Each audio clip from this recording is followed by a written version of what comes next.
namin ng 23 taong anibersaryo sa araw na ito.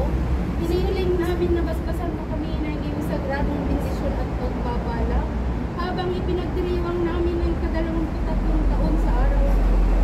Tulungan mo kami, Panginoon, na magpatuloy at mabago na mapaunlad ang aming mundo.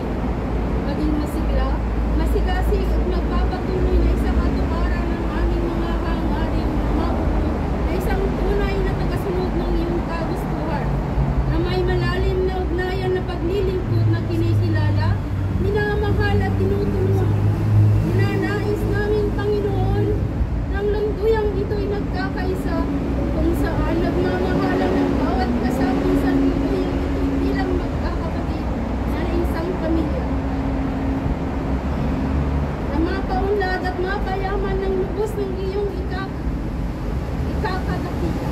Panginoon, gabayan mo kami upang may sagawa namin ang hangarin ito.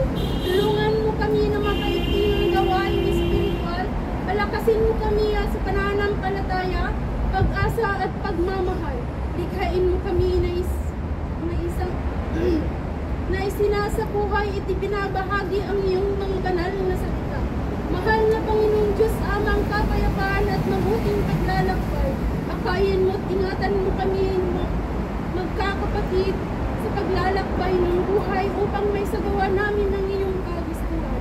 Muli kami nagpapasalamat, Panginoon, sa lahat ng mga biyayang ipinagkaloob mo sa lunduyang ito. Kami naging matatag at matibay sa pananampalataya ng 23 taon. Piniling namin, Panginoon, ng iyong mga gabay at sa araw at sa mga darating pang taon upang may sa katuparan naman ang iyong kagustuhan. Salamat din, Panginoon, sa lahat ng mga kapatid na nakikipag-isa sa amin sa araw ng pasasalamat sa araw na ito. Ingatan mo sila sa araw-araw ng kanilang pamumuhay. Mapagmahal na Ama, hinihiling namin ang lahat ng ito sa pamamagitan ni Jesucristo na nabubuhay at naghaharing kasama mo at ang Espiritu Santo. Ama naming sumasalangit ka, sambahin ang pangalan mo, sundin ang loob mo dito sa lupa para lang sa langit. Bigyan mo kami ngayon ng aming kakanin sa araw-araw at patawarin mo kami sa aming mga sala para sa mapatawad ang aming mga kasalanan sa amin at huwag mo kaming ipahintulot sa tukso at diyan mo kami sa lahat ng masasama. Kami po ay maghahandog ng awit pasasalamat. Online kayo na nakita dito po, ma'am.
Sumayo na po tayong lahat upang